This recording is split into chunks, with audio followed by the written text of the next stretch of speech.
మీ అందరికీ తెలిసే ఉంటుంది, రీసెంట్గా మనం కేరళ స్టోరీ మూవీ పైన వీడియో తీసాం. దానికి మంచి రెస్పాన్సే వచ్చింది. బట్ చాలామంది నిజాల్ని అర్థం చేసుకోకుండా నువ్వు ఆ పార్టీ ఈ పార్టీ అంటున్నారు. నేను ఆ వీడియోలో మీకు క్లియర్గా చెప్పాను, కేవలం నిజం తెలుసుకోవాలి అనే ఉద్దేశం ఉంటేనే ఆ వీడియో చూడండి అని. నేను చెప్పిన విషయాలు నమ్మలేకపోతే సొంతంగా రీసెర్చ్ చేసి మరీ తెలుసుకోండి అని చెప్పాను. బట్ స్టిల్ చాలామంది రకరకాలుగా మాట్లాడుతున్నారు. బై ద వే, మీలో ఎవరైనా ఆ వీడియోని ఇంకా చూసి ఉండకపోతే కింద డిస్క్రిప్షన్లో అలాగే కమెంట్లో లింక్ని పిన్ చేస్తున్నాను, వెంటనే చూసేయండి. చూసి మీ ఆలోచనల్ని కింద కమెంట్లో తెలియచేయండి. అండ్ ఇంకొంతమంది కేరళ స్టోరీ గురించి చెప్పావు కరెక్టే, నీకు దమ్ముంటే ఢిల్లీలో రెస్లర్ చేస్తున్న ప్రొడక్ట్స్ గురించి చెప్పమని ఛాలెంజ్ చేశారు. దీనికోసం మీరు నాకు ఛాలెంజ్ చేయాల్సిన పని లేదు, మీరు నాకు ఆర్డర్ చేయండి. నేను ఉన్నదే మీ సేవ కోసం. కాబట్టి ఈ వీడియోలో మనం ఢిల్లీలో జరుగుతున్న రెస్లర్ ప్రొడక్ట్స్ గురించి డీటెయిల్గా తెలుసుకునే ప్రయత్నం చేద్దాం. నేను మీకు మళ్ళీ చెప్తున్నాను, నిజాలు తెలుసుకోవాలి అనే ఉద్దేశంతోనే వీడియోను చూడండి. మీ మతం, జాతి, పార్టీ, రాజకీయాల్ని పక్కన పెట్టి అసలు విషయాలు తెలుసుకునే ప్రయత్నం చేయండి. విత్ ప్రూఫ్తో ఎక్స్ప్లెయిన్ చేస్తాను. లేదు మేము మా పార్టీ చెప్పిందే వింటాము, మా నాయకుడు చేయమందే చేస్తామంటే మీ ఇష్టం, మీ కర్మ. ఇక టాపిక్లోకి వెళ్ళి, మీ అందరికీ తెలిసే ఉంటుంది, గత కొన్ని నెలలుగా మన దేశానికి ఒలింపిక్ మెడల్ సాధించిన రెజ్లర్స్ రోడ్డు మీదకి వచ్చి నిరసనలు చేస్తున్నారు. హర్యానా గ్రూప్కి చెందిన కొంతమంది ఈ wrestlers wrestling Federation of India president అయిన బ్రిజ్ భూషణ్ అమ్మాయిలను సెక్సువల్గా హెరాస్ చేశారని, అందుకు అతన్ని వెంటనే పదవి నుంచి డిస్మిస్ చేసి అరెస్ట్ చేయాలని డిమాండ్ చేస్తున్నారు. మరోవైపు ఈ బ్రిజ్ భూషణ్ మాత్రం ఈ ప్రెసిడెంట్ పదవి నుంచి తనను తప్పించి తమ క్యాస్ట్కు చెందిన వారిని ఈ పదవిలోకి తెచ్చేందుకు ఈ రెజ్లర్స్ తనపైన ఇలాంటి ఫేక్ అలిగేషన్ వేస్తున్నారని చెప్తున్నారు. అయితే ఇందులో నిజమేది? రోడ్ ఎక్కి నిరసన చేస్తున్న ఈ రెజ్లర్స్ నిజం చెప్తున్నారా, లేదా ఆల్రెడీ క్రిమినల్ బ్యాక్గ్రౌండ్ ఉన్న politician come WFI president Brij Bhushan చెప్తుంది నిజమా? ఈ విషయంలో మీకు కాసేపులో క్లారిటీ రాబోతోంది. రెజ్లర్స్ అసలు రోడ్డు ఎక్కడానికి కారణం ఏమిటి? నిజంగా బ్రిజ్ భూషణ్ అమ్మాయిలని హెరాస్ చేశాడా? అదే నిజమైతే అతన్ని ఎందుకు అరెస్ట్ చేయలేకపోతున్నారు? రెజ్లర్ చెప్తున్న దానిలో ఎంతవరకు నిజాలున్నాయి? అలాగే బ్రిజ్ భూషణ్ చెప్పినట్టుగా ఈ రెజ్లర్స్ నిజంగానే తమ క్యాస్ట్కి చెందిన వారిని WFI ప్రెసిడెంట్గా చేయాలనుకుంటున్నారా? ఈ ప్రొటెస్ట్ వెనుక దాగి ఉన్న అసలు నిజాలేమిటి అనే విషయాల్ని మనం ఈ వీడియోలో ఇన్ డీటెయిల్గా తెలుసుకునే ప్రయత్నం చేద్దాం. కానీ ఎప్పటిలాగే వీడియోలోకి వెళ్లే ముందు మీ అందరికీ ఒక చిన్న క్వశ్చన్. దంగల్ సినిమా ఎవరి జీవితం ఆధారంగా రూపొందింది? Number 1 Kapil Dev, number 2 Mahavir Singh Phogat, number 3 Azharuddin, number 4 Sunil Gavaskar. ఇది చాలా ఈజీ క్వశ్చన్. దీనికి ఆన్సర్ మీ అందరికీ తెలిసి ఉండాలి. మీ ఆన్సర్ని కింద కమెంట్లో చెప్పండి. చూద్దాం మీలో ఎంతమంది కరెక్ట్గా ఆన్సర్ చెప్తారు అనేది. దీనికి రైట్ ఆన్సర్ నేను వీడియో ఎండ్లో చెప్తాను. కాబట్టి వీడియోని ఏమాత్రం స్కిప్ చేయకుండా పూర్తిగా చూసి అన్ని విషయాలు తెలుసుకోండి.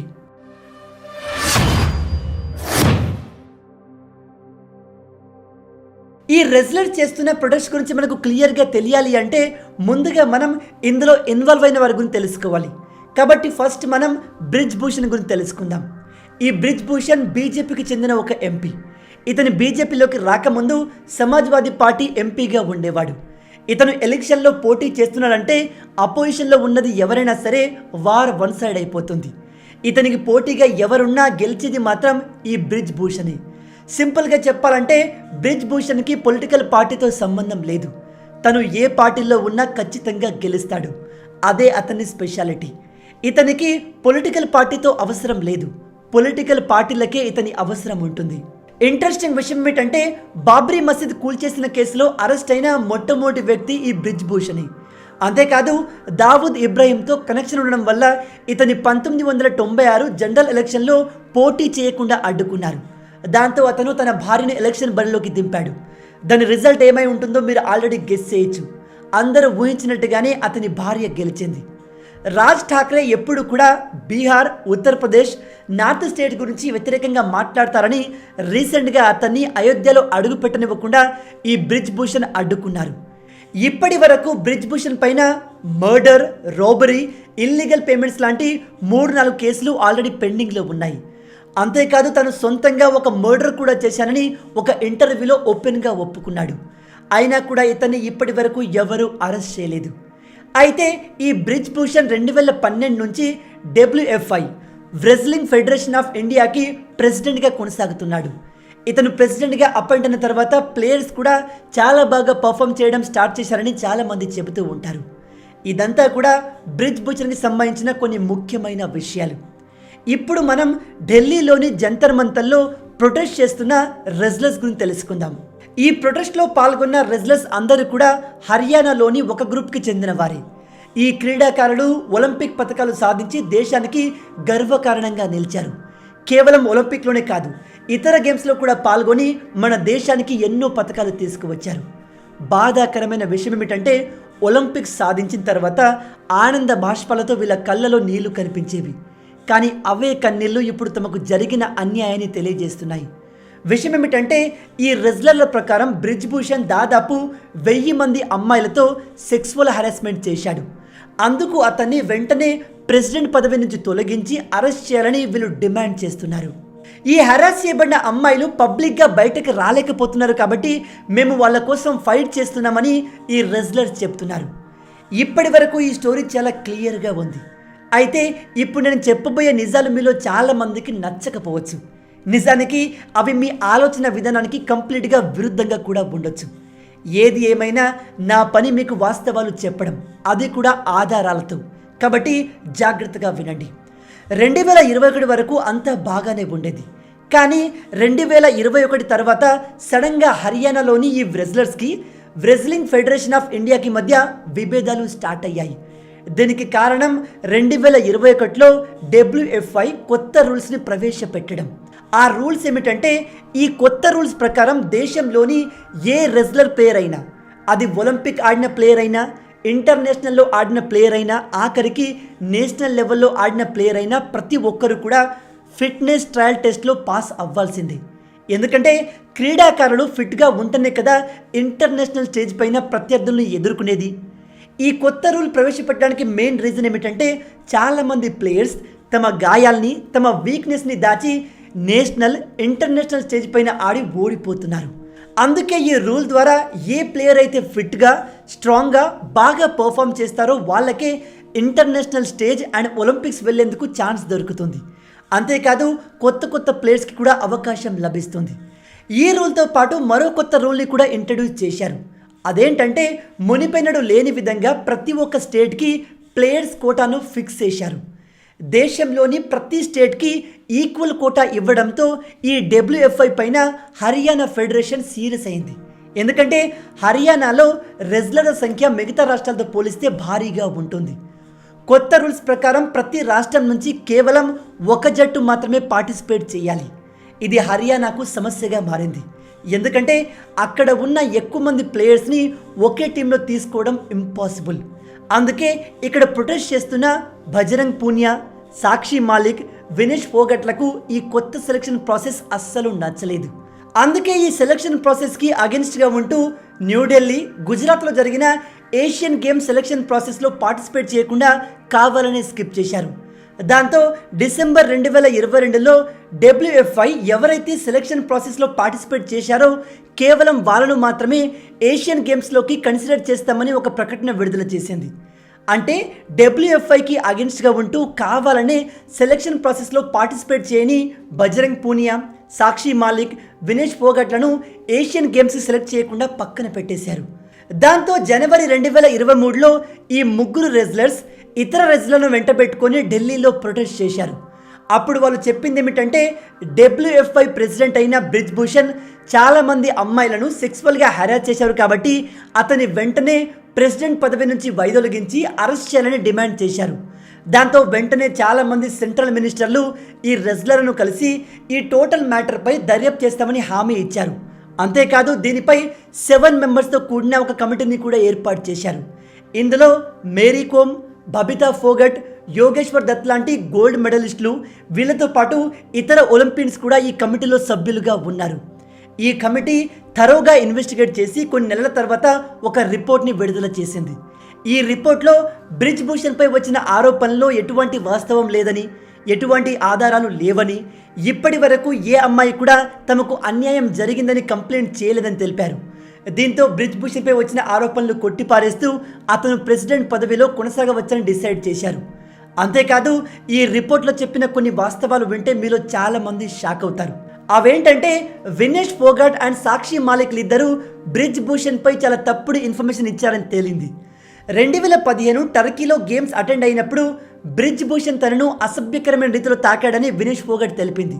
కానీ నిజమేమిటంటే 2015 టర్కీ గేమ్స్లో ఈ వినేష్ ఫోగాట్ పార్టిసిపేట్ చేయలేదు. ఈ విషయం గురించి ఆమెను తర్వాత అడిగితే ఆమె మాట మార్చి అది 2015లో కాదు 16లో జరిగిందని చెప్పింది. అంతేకాదు 2018లో జరిగిన ఒక ఇంటర్వ్యూలో వినేష్ ఫోగాట్ మాట్లాడుతూ, థ్యాంక్ గాడ్, నాతో ఎవరు కూడా ఇప్పటి వరకు అసభ్యకరంగా ప్రవర్తించలేదు. బహుశా నేను రెజ్లర్ని కాబట్టి మిస్బిహేవ్ చేయడానికి అందరూ భయపడతారు అని చెప్పింది. మరి ఇప్పుడెందుకు ఈమె 2015లో బ్రిజ్ భూషణ్ తనపై అసభ్యకరంగా చెయ్యి వేశారని చెప్తుంది? కేవలం ఈమెనే కాదు, సాక్షి మాలిక్ కూడా బ్రిజ్ భూషణ్ తనను 2015లో హక్ చేసుకున్నాడని, దాంతో ఆమె చాలా అన్కంఫర్టబుల్గా ఫీల్ అయ్యారని చెప్పుకొచ్చింది. ఒకసారి ఈ పక్కనున్న ఫోటో చూడండి. ఈ ఫోటోను చూసి మీలో ఎవరైనా సాక్షి మాలిక్ అన్కంఫర్టబుల్గా ఫీల్ అవుతుంది అనుకుంటున్నారా? అంతెందుకు, ఆ తర్వాత సాక్షి మాలిక్ మ్యారేజ్లో కూడా ఈ బ్రిజ్ భూషణ్ అటెండ్ అయ్యాడు. దీన్ని బట్టి మీరు అర్థం చేసుకోవచ్చు ఈ అమ్మాయి నిజం చెప్తుందా లేదా అనే విషయాన్ని. ఎనీవే, ఇదే విషయం పైన ఈ బ్రిజ్ భూషణ్ స్పందిస్తూ, ఒక తండ్రిలాగా నేను ఆమెను హక్ చేసుకున్నాను తప్ప నాకు వేరే ఉద్దేశం లేదు అని అంటున్నాడు. ఈ విషయంపై ఏర్పాటు చేసిన 7 మెంబర్స్ కమిటీ సబ్మిట్ చేసిన రిపోర్ట్లో బ్రిజ్ భూషణ్ పై చేసిన ఆరోపణలో ఎటువంటి వాస్తవం లేదని ఆ కేసుని కొట్టిపారేశారు.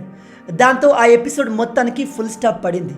అయితే ఆగిపోయిందనుకున్న ఈ మ్యాటర్ మళ్ళీ ఏప్రిల్ 2023లో రీస్టార్ట్ అయింది. ఏప్రిల్లో ఈ రెజ్లర్లందరూ కలిసి ఢిల్లీలోని జంతర్ మంతర్లో ధర్నాలు, నిరసనలు స్టార్ట్ చేశారు. ఈ నిరసన ఎందుకు చేస్తున్నారని అడిగితే వాళ్ళు మళ్ళీ అదే పాత పాయింట్ చెప్పారు. బ్రిజ్ భూషణ్ 1000 మంది అమ్మాయిల్ని హరాస్ చేశాడని, ఆ అమ్మాయిలు బయటకు రావడానికి భయపడుతున్నారు కాబట్టి వాళ్ళ తరపున మేము ఫైట్ చేస్తున్నామని తెలిపారు. తాము ఇచ్చిన కంప్లైంట్పై ఇప్పటిదాకా ఢిల్లీ పోలీసులు ఎఫ్ఐఆర్ ఎందుకు నమోదు చేయట్లేదని చెప్పి వాళ్ళు ప్రశ్నించారు. అందుకు పోలీసులు చెప్పేది ఏమిటంటే, ఏదైనా ఒక ఎఫ్ఐఆర్ని ఫైల్ చేసేటప్పుడు వాళ్ళు చెప్తుంది నిజమా కాదా అనే విషయంపై ఇన్వెస్టిగేట్ చేయాలని చెప్తున్నారు. అయితే ఆ తర్వాత ఈ విషయంలో కోర్టు ఇన్వాల్వ్ కావడంతో కోర్టు ఆర్డర్స్ రాగానే ఢిల్లీ పోలీసులు ఎఫ్ఐఆర్ నమోదు చేశారు. అయితే జనవరిలో ఈ రెజ్లర్లు ప్రొటెస్ట్ చేస్తున్నప్పుడు బ్రిజ్ భూషణ్ ఈ రెజ్లర్లు ప్రొటెస్ట్ చేయడానికి మెయిన్ రీజన్ వీళ్లకు కొత్తగా తీసుకొచ్చిన సెలక్షన్ ప్రాసెస్ నచ్చకపోవడమని, వీళ్ళు ఎటువంటి ఫిట్నెస్ టెస్ట్ లేకుండా డైరెక్ట్గా ఇంటర్నేషనల్ అండ్ ఒలింపిక్స్ ఆడదామనుకుంటున్నానని తెలిపాడు. ఇంట్రెస్టింగ్ విషయం ఏమిటంటే, ఈ ప్రొటెస్ట్ చేస్తున్నప్పుడు రెజ్లర్లు కూడా పబ్లిక్గా ఇదే మాట చెప్పారు. తమకు ఎటువంటి ఫిట్నెస్ టెస్ట్ అవసరం లేదని, తాము డైరెక్ట్గా ఒలింపిక్లోనే ఆడతామని చెప్పారు. ఈ వీడియో స్టార్టింగ్లో మనం బ్రిజ్ భూషణ్ గురించి కాస్త బ్రీఫ్గా తెలుసుకున్నాం. ఇప్పుడు మనం ఈ ప్రొటెస్ట్ చేస్తున్న రెజ్లర్స్ గురించి కాస్త బ్రీఫ్గా తెలుసుకునే ప్రయత్నం చేద్దాం. ఈ వినేష్ ఫోగాట్ లాస్ట్గా టోక్యో ఒలింపిక్స్లో ఫైనల్ చేరక ముందే ఎలిమినేట్ అయ్యింది. చాలామంది భారతీయులు వినేష్ ఫోగాట్ ఖచ్చితంగా ఒక మెడల్ సాధిస్తుంది అని ఆశపడ్డారు. కానీ ఆమె ఫైనల్కి చేరకముందే బెలారస్కు చెందిన ప్లేయర్తో ఓడిపోయింది. అయితే ఈ టోక్యో ఒలింపిక్స్కి ముందు హంగర్లో ఉన్నప్పుడు ఈమె తన టీమ్మేట్స్తో పాటు సేమ్ ఫ్లోర్లోని రూమ్ని షేర్ చేసుకోవడానికి ఇష్టపడలేదు. దాంతో వాళ్ళు ఆమె కోసం వేరే ఫ్లోర్లో రూమ్ తీసుకున్నారు. ఆ తర్వాత టోక్యో ఒలింపిక్స్ కోసం టోక్యోకు వెళ్ళినప్పుడు ఆమె అక్కడ కూడా మన మిగతా టీమ్స్తో కలిసి ప్రాక్టీస్ చేయడానికి ఇష్టపడేది కాదు.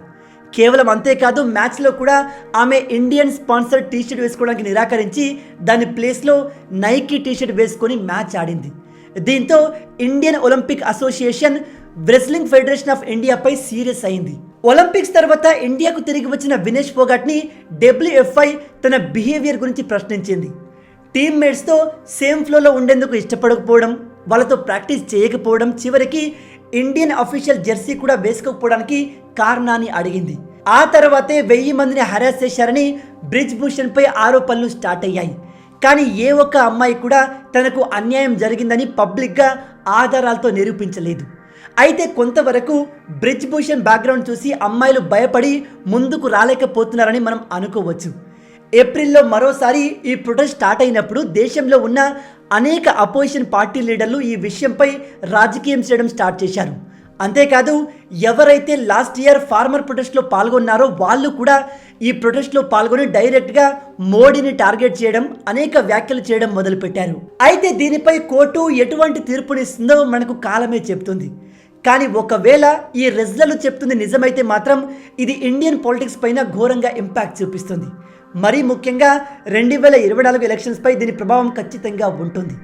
అదే ఒకవేళ ఈ రెజ్లర్లు చెప్పేది అబద్ధమని తేలితే గనక వీళ్ళ కెరియర్స్ ఇక్కడికే ఎండ్ అయిపోతాయి.